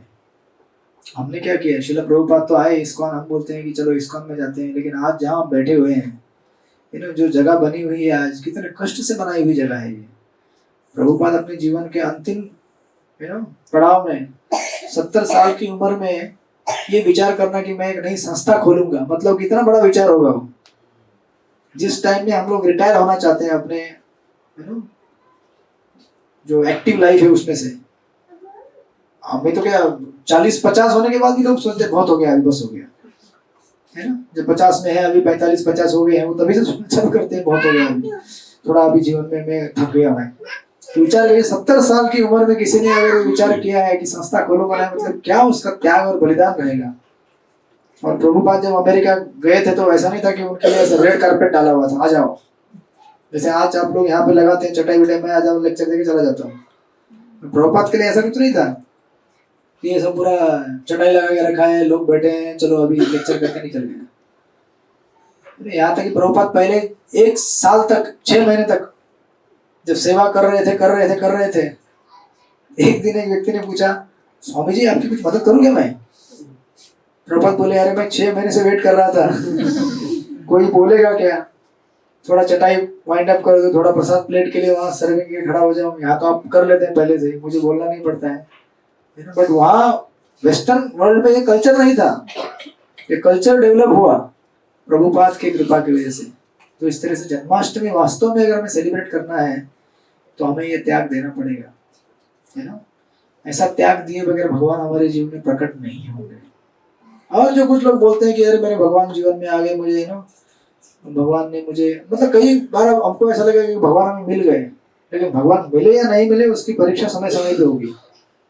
अब उस परीक्षा को आप उस समय जज कर पाएंगे, पास हो रहे कि फेल हो रहे, है ना, बेस्ड ऑन हमारा जो सिंसियरिटी। जैसे आप जब करना चालू किए हैं अभी, तो ऐसा नहीं कि अभी आपने चालू किया है तो अभी तो असली फाइट चालू हुआ है। 16 वाला जब चालू करते हैं तो आनंद आता है, लेकिन तब एक्चुअली असली मैच चालू हो गया, तो असली मजा आएगा, है ना। खींचेगी माया ऐसी, फिर हम थोड़ा खींचेंगे, वो खींचेगी, कभी ऐसा खींचेंगे। कभी होता क्या है कि माया जो है वो बलशाली है, लेकिन हम भी बलशाली बन सकते हैं अगर हम भक्तों का संग बना के रखें। अगर माया किसी चीज से डरती है, एक ही चीज से डरती है, और वो है भक्तों का संग। अगर भक्त साथ में आ जाए तो उसका प्रभाव 0 हो जाता है। अभी देखिए हम लोग क्लासरूम में बैठे तो सबको ऐसा लगता है कि मैं वर्ल्ड चैंपियन हूँ, मैं पूरा भगवत धाम जा सकता हूँ, भक्ति कर सकता हूँ, लगता है ना अभी सबको। लेकिन क्लासरूम से बाहर निकल जाएंगे अपनी अपनी दुनिया में अकेले, लगता है यार ये तो बहुत खतरनाक फाइट है, इसको जीतना संभव नहीं है। इसीलिए जितना हो सके उतना हमें सत्संग बना के रखना चाहिए। तो आप बोलेंगे घर में जाने के बाद कैसे सत्संग बनाएंगे? सत्संग भागवत के माध्यम से, अर्चय वगैरह घर में लेके आइए भगवान का, यू नो, कथाएं हैं भगवान की, उनको सुनिए, श्रवण कीजिए, और भक्तों से पीरियडिकली मिलते रहिए बीच बीच में, जिससे हमारा भक्तों का संग बना रहेगा, राइट। इस प्रकार ये जन्माष्टमी का सुंदर, इस प्रकार भगवान ने लीला प्रदर्शित किया है। उस लीला के माध्यम से दिखाना चाहते हैं कि अगर आपको मुझे प्राप्त करना है तो वसुदेव देवकी जैसा समर्पण देना पड़ेगा। बिना समर्पण के मैं प्राप्त नहीं हो सकता, राइट। और ऐसा नहीं कि वृंदावन में गए तो ब्रजवासियों के बल्ले बल्ले था, आपको ऐसा लगेगा ना कि ब्रजवासी एकदम खुश हो गए, लेकिन भगवान भी वहां से निकल गए ना बाद में। भगवान जब निकले तो वापस पुनः कभी गए नहीं वृंदावन, लेकिन ब्रजवासियों ने ऐसा नहीं कहा फिर, अरे वो तो कृष्ण हमारा नहीं था, किसी और का था। जाने दो, अभी कुछ दिन साल हमारे साथ नहीं। वो बोले हम कृष्ण के ही हैं और कृष्ण हमारे हैं और हम उनके रहेंगे जीवन भर। मतलब अहेतुकी और मतलब अनकंडीशनल लव जो रहता है, किसी बिना शर्त के जो प्रेम कहते हैं उसे, वो आपको मिलेगा इन भक्तों के जीवन से, वृंदावन और फिर यू नो ये द्वारका, यहाँ के लीलाओं के माध्यम से। तो ऐसे सुंदर कथाएं हैं श्रीमद् भागवत पुराण में, आप उनको जैसे जैसे समय मिलता है उसे सुनिए, पढ़िए, आपको आनंद आएगा। हरि बोल। तो अभी आप हमारा कथा प्रारंभ होगा। तो अभी हमारे पास है कुछ समय, 15-20 मिनट, थोड़ा टच करते हैं रामानुचार्य को, तब तक उनका भी पूरा हो जाएगा। तो फिर थोड़ा कीर्तन करके आप लोग प्रसाद पाइएगा। तो आप लोग रामानुचार्य की कथाओं का आस्वादन कर रहे थे लास्ट टाइम। तो आपको जहां तक याद रहेगा, कहाँ चले गई वो माता जी, क्या नाम था उनका? सीमा माता जी किधर है? अच्छा, अभी धाम में धाम घूम रही है क्या? एक्सटेसी है ना?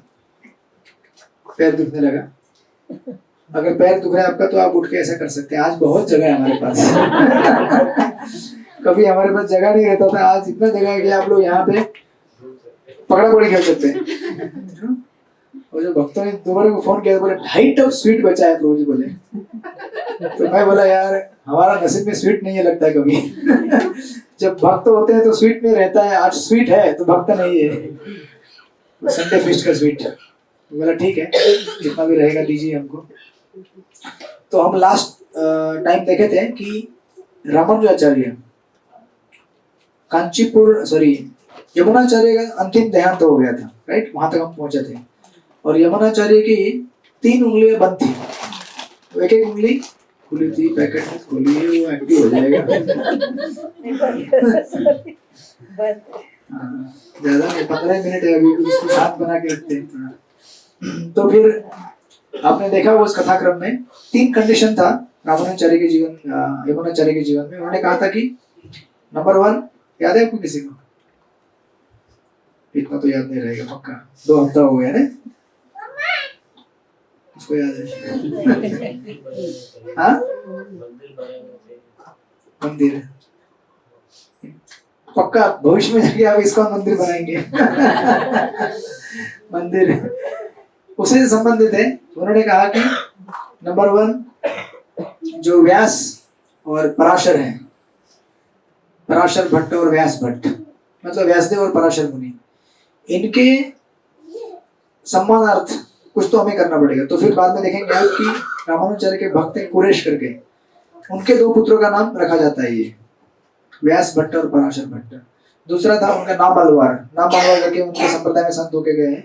बोले कि इनको एक स्पेशल हमें सत्कार सम्मान करना चाहिए उनका भी, तो उनके बारे में भी आगे आएगा। और था कि आप लोग, उनका तीसरा इच्छा था कि वेदांत सूत्र के ऊपर आप कमेंट्री लिखिए। तो रामानुजाचार्य का जो भागवतम के ऊपर, वेदांत सूत्र के ऊपर कमेंट्री है, वो श्री भाष्य कहलाता है। ऐसा 3 उनका कंडीशन था। तो वो जब बोलते हैं तो यमुनाचार्य की 3 उंगलियां खुल जाती है। तो ऑफकोर्स फिर वहां के सारे जितने भी लोग थे वो बोलते हैं कि यही आचार्य है हमारे भविष्य के, जो हमारे गुरु की इच्छाओं को समझ सके। तो उसके बाद जब आगे बढ़ता है अध्याय, ये अध्याय नंबर 10 है। रामानुजाचार्य उस समय फिर कांचीपुर, जहाँ पे कांचीपुरम में रह रहे थे, वहां से निकल जाते हैं रामानुजाचार्य। बोलते हैं कि मैं अभी मिलूंगा नहीं जाकर, किससे? अपने रंगनाथ से, क्योंकि रंगनाथ के पास में थे ना कावेरी नदी, वहां पे उनका अंतिम संस्कार चल रहा था यमुनाचार्य का। तो रामानुजाचार्य बोलते हैं कि अरे जिस भगवान ने मुझे मेरे गुरु के दर्शन करने नहीं दिए, मैं उनसे जाकर नहीं मिलूंगा। गुस्सा हो जाते हैं। ये प्रेम कला है। वहां से निकल जाते हैं और कांचीपुरम आ जाते हैं। आप लोग कंफ्यूज मत होइएगा, श्रीरंगम एक जगह है, कांचीपुरम दूसरी जगह है। रामानुजाचार्य कांचीपुरम में रह रहे थे और यमुनाचार्य श्रीरंगम में रह रहे थे, ठीक है, 2 अलग अलग जगह है। तो फिर रामानुजाचार्य श्रीरंगम से कांचीपुरम की तरफ निकल जाते हैं और कांचीपुरम में आकर फिर अपना रेगुलर सेवा में लग जाते हैं। कांचीपुरम जो उनके गुरु थे वहां के लोकल, उनके सेवा में, वरदराज के सेवा में लग जाते हैं। उस समय रामानुजाचार्य सोचते हैं कि मुझे दीक्षा लेना चाहिए और कांचीपुरम से बोलते हैं कि मुझे दीक्षा चाहिए आपसे। और कांचीपुरम आपने सुना है लास्ट कई प्रसंगों में कि कांचीपुरम भगवान वरदराज, जो कि कांचीपुरम में बहुत बड़ा भगवान का विग्रह है और बहुत फेमस है। वरदराज यानी कि जो वरदान देने के लिए फेमस है, तो उनकी सेवा में रत रहते कांचीपुरम, बहुत महान भगवान के भक्त। तो रामानुजाचार्य जाके उनको बोलते कि मुझे दीक्षा दीजिए। तो कांचीपुर्ण बोलते कि लेकिन मैं दीक्षा नहीं दे सकता आपको। क्यों? क्योंकि मेरा शरीर वैश्य का शरीर है, आप ब्राह्मण शरीर से हो।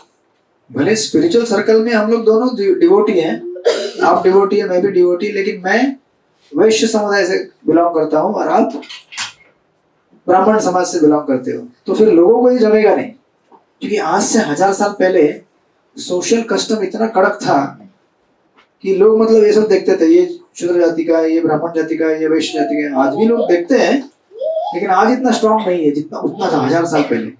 तो इसलिए रामानुजाचार्य कांचीपुर्ण बोलते कि भाई मैं दीक्षा नहीं दे सकता आपको, मुझे माफ कीजिए। भले आप मुझे कितना भी मानते हो, कितना भी मैं बढ़ चढ़ के भक्त आपका विचार है, लेकिन मैं नहीं दे सकता उसको। बोलते हैं कि आप थोड़ा सा सिस्टम को फॉलो कीजिए, मेरे लिए संभव नहीं है। तो रामानुजाचार्य दुखी हो जाते हैं, बोलते हैं कि ठीक है। तो फिर ऐसे कई दिन बीत जाते हैं। एक दिन रामानुजाचार्य विचार करते हैं कि कांचीपुर्ण इतने महान भक्त हैं, थोड़ा उनका महाप्रसाद लेना चाहिए मुझे। महाप्रसाद मतलब जूठन। तो विचार करते हैं कि चलो एक दिन कांचीपुर्ण को घर में प्रसाद के लिए बुलाया जाए। तो उस समय रामानुजाचार्य ऑलरेडी मैरिड थे, गृहस्थ जीवन में थे। तो बुलाते हैं कांचीपुर्ण को, बोलते हैं कि आप हमारे घर कृपया आएंगे प्रसाद के लिए। आपने ऐसे मेरे को दीक्षा नहीं दिया, कृपा नहीं दिया, मैं ऐसे लेने का प्रयास करता हूँ। आपका महाप्रसाद अगर मैं खाऊंगा तो मेरा उद्धार हो जाएगा, ऐसा ब्रैकेट में रहता है। वो बोलते नहीं उनको। तो फिर इनवाइट करते हैं घर पे, जैसे आप लोग कभी घर में इनवाइट किए होंगे साधु लोगों को प्रसाद के लिए, या कि दूसरे किसी वैष्णव को प्रसाद के लिए, भोजन के लिए इनवाइट किए होंगे। तो घर में जब बुलाया जाता है तो पत्नी को कहते हैं देखो घर में सब साफ सफाई करना, अच्छा सा भोजन बना के रखना, हमारे गुरु कांचीपुर्ण आ रहे हैं प्रसाद के लिए। तो ये इनविटेशन देते हैं, घर में पत्नी को कहते हैं पूरी तैयारी करो, और फिर अपने मंदिर के किसी काम के लिए निकल जाते हैं। और यमुना कांचीपुर्ण उनको पता रहता है कि ये रामानुज मुझे बुला रहा है, मतलब पक्का मेरा महाप्रसाद इसको चाहिए। और कोई डिवोटी अपना महाप्रसाद दूसरे को देता नहीं है। लेकिन प्रभुपाद एक जगह कहते हैं कि महाप्रसाद डिवोटी देता है, लेकिन दूसरा डिवोटी चोरी करके ले सकता है उसका महाप्रसाद। तो इसका अर्थ ये नहीं है कि किसी का महाप्रसाद छीना झपट्टी करके लेना चाहिए हमें। जैसे महाराज कभी प्रसाद लेते हैं तो ब्रह्मचारी टूट पड़ते हैं उसके ऊपर जाने के बाद, महाराज उनके प्लेट के ऊपर, देखा होगा आपने कभी कभी। लेकिन उसका तत्व ये नहीं है कि आप वो मतलब जबरदस्ती महाप्रसाद लेने से आपका हृदय शुद्ध होगा, नहीं।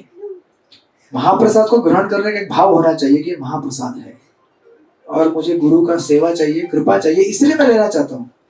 इसलिए एक सोशल कस्टम में नहीं, अरे मैं महाप्रसाद लूंगा तो फिर मेरे महाराज का महा लिया मैंने, महाराज का महाप्रसाद लिया मैंने, मैं इतना भाग्यवान हूँ।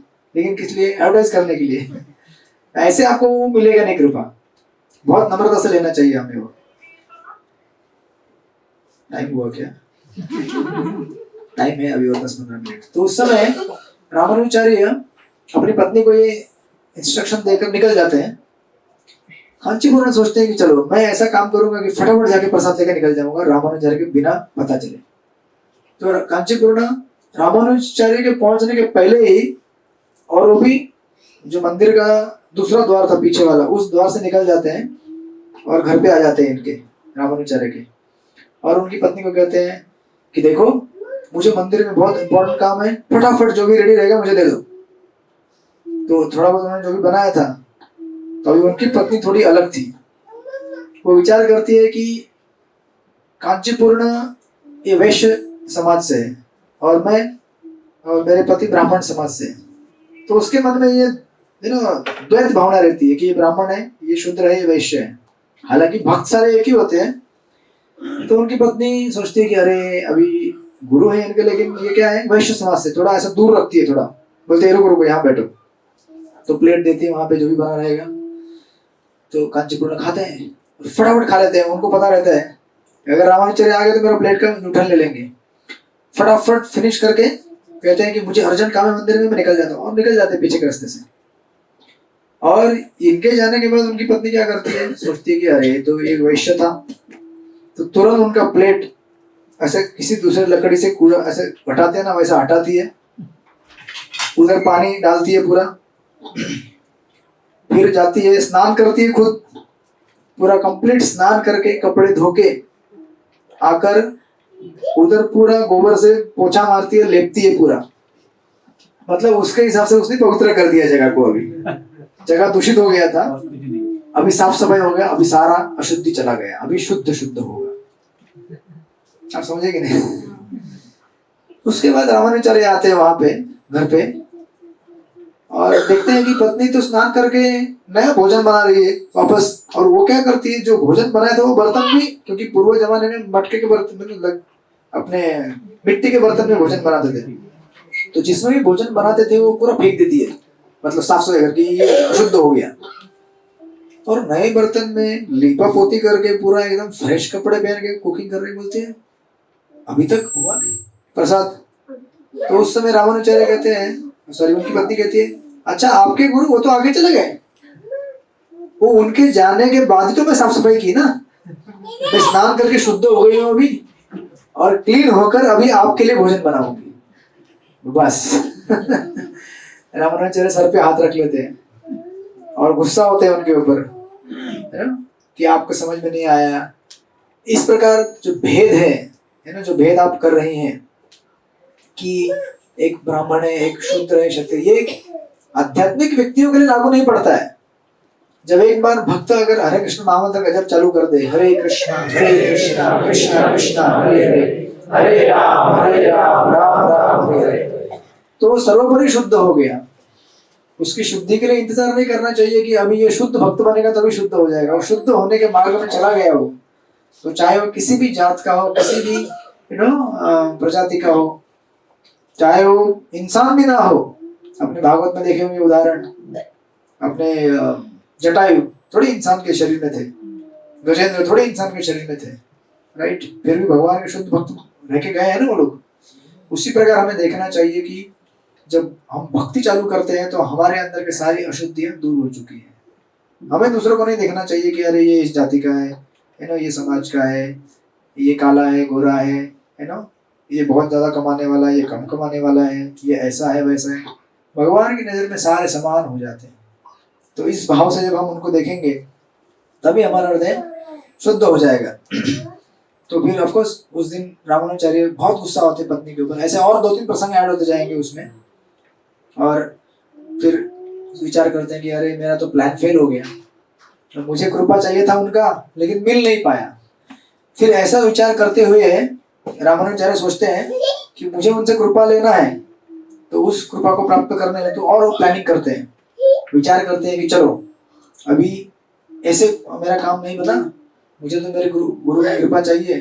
तो अपने विचार करते हुए कांचीपुरण के पास जाते हैं और कांचीपुरण के पास जाके बोलते हैं, गुरुदेव मेरे कुछ प्रश्न हैं, मुझे उन प्रश्नों के उत्तर चाहिए, है ना, और बताते हैं अपने प्रश्न। और कांचीपुरण आपने देखा है कि वो भगवान से प्रत्यक्ष बात करते थे, वरदराज से। मतलब ऐसा नहीं हम जैसे बात करते हैं वैसे, मतलब 1-to-1 टॉक होता था उनका। वरदराज जी उनको पूछते थे आज शहर में क्या हो रहा है, गांव में आज क्या न्यूज है, और भगवान ऐसा और कांचीपुरण उनको बताते थे ऐसा ऐसा चल रहा है, ये चल रहा है। मतलब उनका जैसे हम लोग कैसे 2 फ्रेंड मिलने में बात करते हैं, कैसा है क्या चल रहा है, वरदराज भगवान कांचीपुरण ऐसे बात करते थे। तो वरदराज भगवान के सामने जाते कांचीपुरण, और जाते तुरंत वरदराज बोलते हैं कि मुझे पता है आप यहाँ क्यों आए हैं, आपके कुछ प्रश्न है ना, रामानुचार्य ने भेजे आपको कुछ प्रश्नों को लेकर, मैं जानता हूँ वो प्रश्न क्या है, उसका ये लो उत्तर उसके। और उनके 6 प्रश्न होते हैं रामानुचार्य के, 6 प्रश्नों के 6 उत्तर दिए जाते हैं। तो कहते हैं कि सबसे पहली चीज कहते हैं कि I am the supreme truth, कि सबसे परम सत्य कोई अगर है तो मैं हूं, नंबर 1।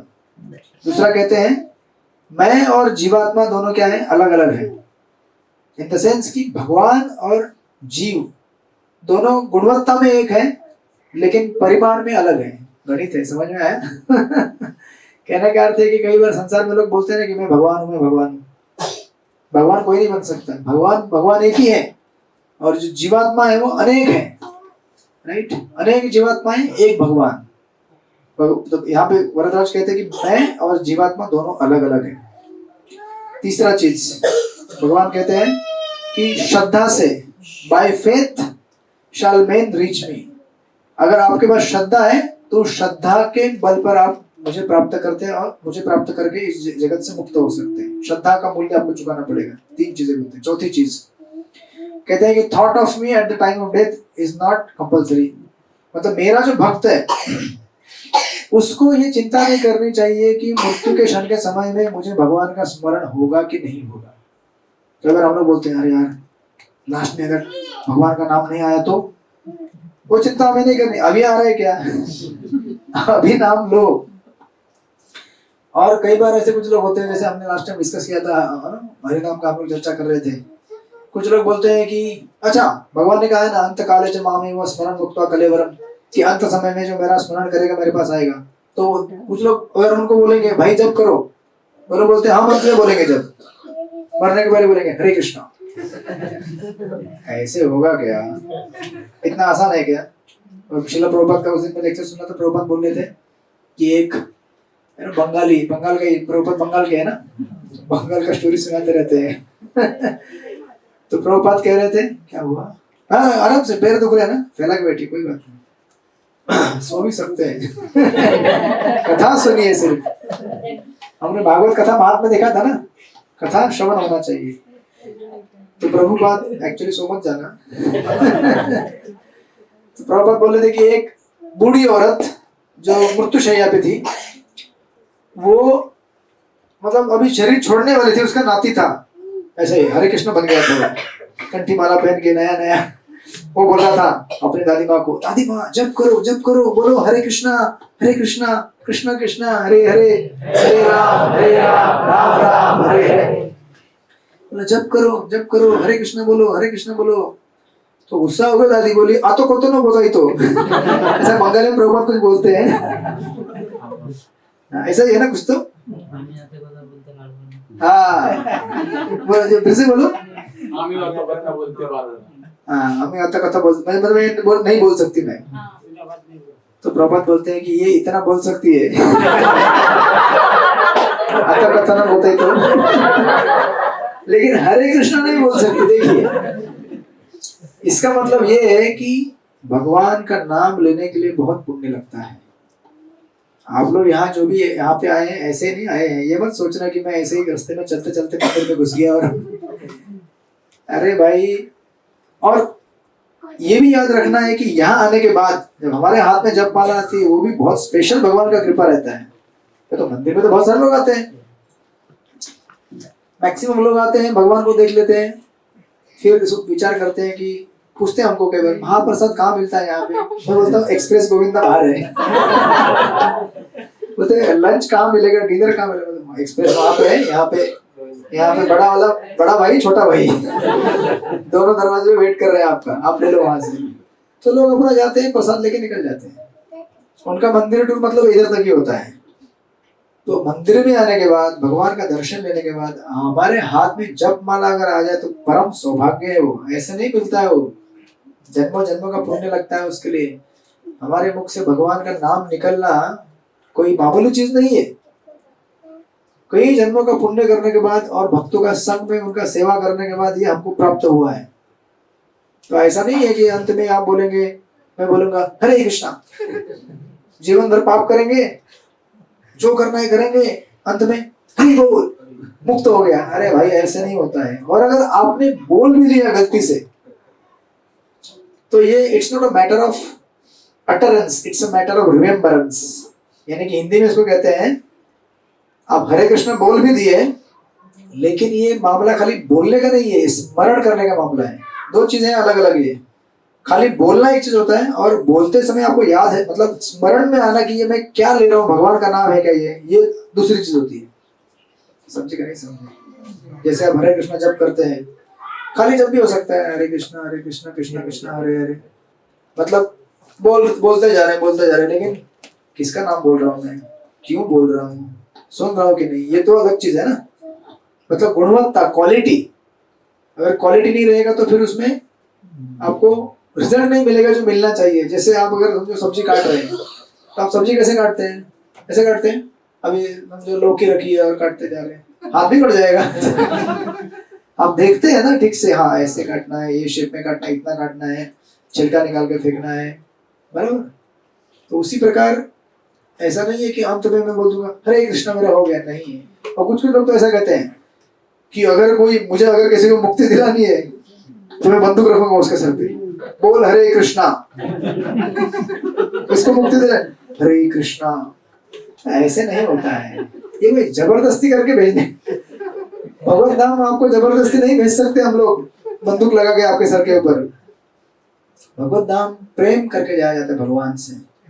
जैसे जिस प्रकार आप किसी व्यक्ति को कहेंगे बोल प्रेम करता है कि नहीं मेरे ऊपर, वो उस समय बोल सकता है हाँ हाँ हाँ, वो गोली से बचने के लिए। गोली खत्म हो गया तो क्या बोलते हैं अभी बोल, अभी कौन सा प्रेम कौन सा क्या। तो प्रेशर में हो सकता है कि आप बोले, लेकिन एक्चुअली हम नहीं बोल रहे हैं वो।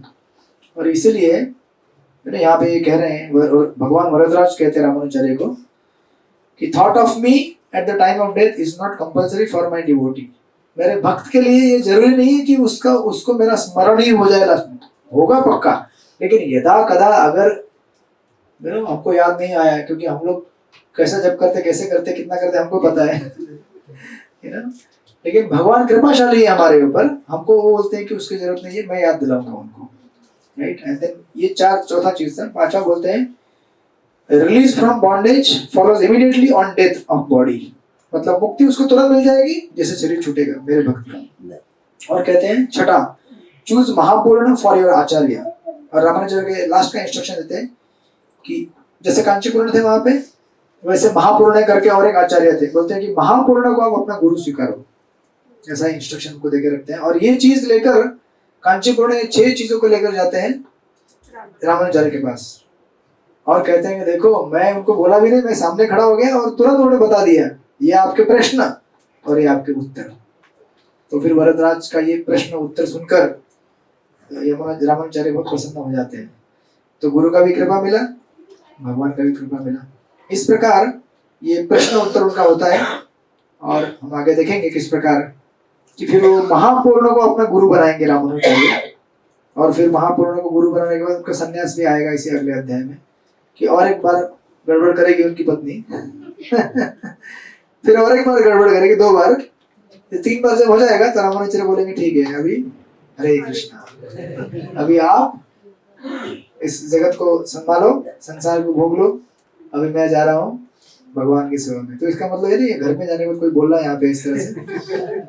मिस्टेक नंबर 1 मैं वेट ही कर रहा था, 2 3 बस हो गया अभी। तो ये हमारे लिए संभव नहीं होगा।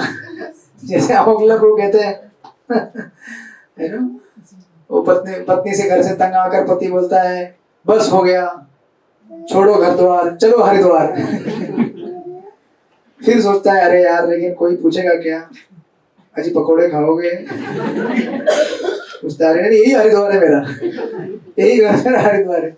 तो उसी प्रकार ये भौतिक जगत हम इतना आसानी से नहीं छोड़ पाएंगे, हमको सबको मिलके परिवार को साथ में लेके जाना है। तो आचार्य हमें सिखा रहे हैं घर में कैसे रहना चाहिए, कैसे गृहस्थी करना चाहिए। तो पूरे परिवार के साथ रहकर आप लोग भक्ति कीजिए। हरे कृष्णा कृष्णा कृष्णा हरे हरे, हरे राम राम राम हरे हरे। तो इस प्रकार हम लोग इसको आगे देखेंगे, आगे बढ़ाएंगे। हरे कृष्ण। किसी का कोई प्रश्न है तो 1 मिनट में पूछ लीजिए, नहीं है तो हम लोग कीर्तन स्टार्ट कर देंगे।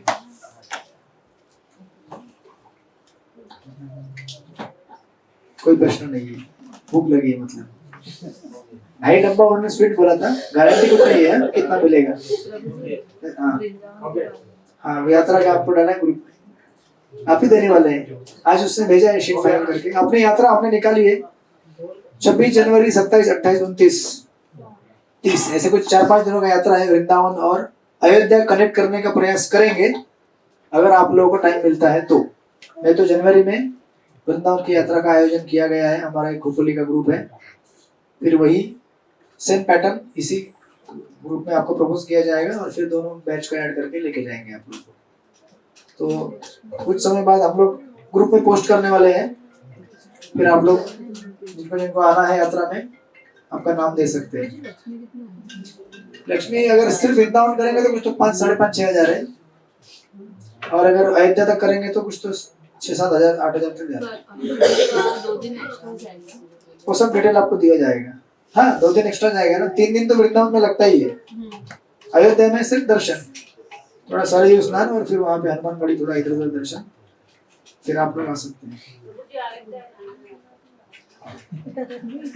राम जन्मभूमि का लोकार्पण है वहाँ पे। हाँ 24 को है और हम लोग जा रहे हैं 26 को, मतलब 26 को तो वृंदावन में रहेंगे, 26, 27, 28, 29 को हम लोग अयोध्या टच करेंगे अगर हम जा रहे हैं तो अयोध्या भी। तो अभी निकालेंगे और 2-3 दिन के बाद तुरंत आएगा। 26 तारीख अभी आपके पास और 4 दिन है, अभी कल ही मैं डाल दूंगा ग्रुप में, मतलब आया ऑलमोस्ट फाइनल होके आया है, कौन सी तारीख कितना लक्ष्मी क्या वगैरह सब आया है। हाँ तो मैं ग्रुप में डाल दूंगा और कोऑर्डिनेटर का नंबर दूंगा आपको, एक आप ही रहेंगे शायद या 2-3 लोग रहेंगे जो भी रहेंगे, नंबर लेना है, खाली नाम नंबर लेना है। बड़ा मोटा मोटी काम तो खोपोली ग्रुप में कर दिया ऑलरेडी, अकोमोडेशन गाड़ी कौन सा क्या ट्रेन सब उन्होंने ऑलरेडी बना लिया है मैप, आपको तो सिर्फ नाम देना है आपका, और आपका आपने जो संग्रहित करके रखा है धनराशि वो आपको थोड़ा सा देना है यात्रा में आपकी सेवा में, बस और कुछ नहीं। ठीक है तो आप लोग आइएगा यात्रा में जितने भी लोग आ सकते हैं। हरे कृष्णा। थोड़ा हम कीर्तन कर लेते हैं अभी, करताल है उधर और है मेरे पास, अगर किसी को बजाना है तो करताल को Hare Rama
Hare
जय श्री हरिनाम संकीर्तन की जय।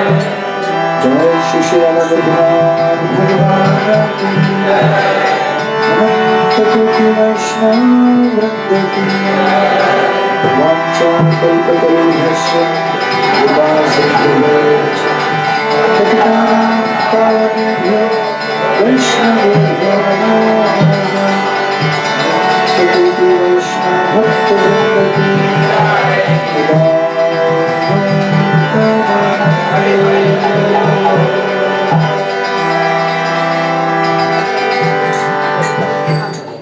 महाप्रसादे गोविंदे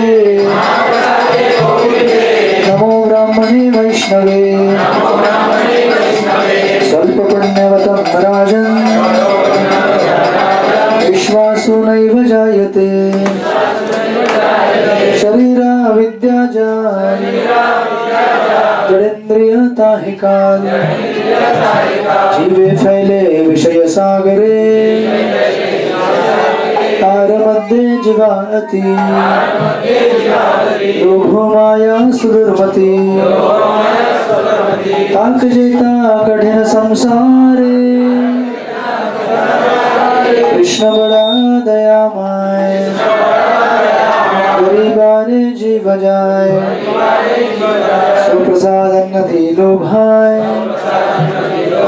सेनामृत पाओ श्री श्री राधा कृष्ण गुण गाओ प्रेरणा श्री चैतन्य निताय जय निमाय जय निताय जय श्री कृष्ण चैतन्य प्रभु नित्यानंद श्री अद्वैत गदाधर श्रीवासादि गौर भक्तवृंद हरे कृष्णा कृष्णा कृष्णा हरे हरे हरे राम राम हरे हरे। जय श्री राधा गोपीनाथ भगवान महाप्रसाद की जय। श्री जगन्नाथ बलदेव सुभद्रा मैया महाप्रसाद की हरि बोल। प्रसाद के लिए चाहिए प्रस्ताव कीजिए। है बहुत सारे हैं। हाँ ओ अंगत में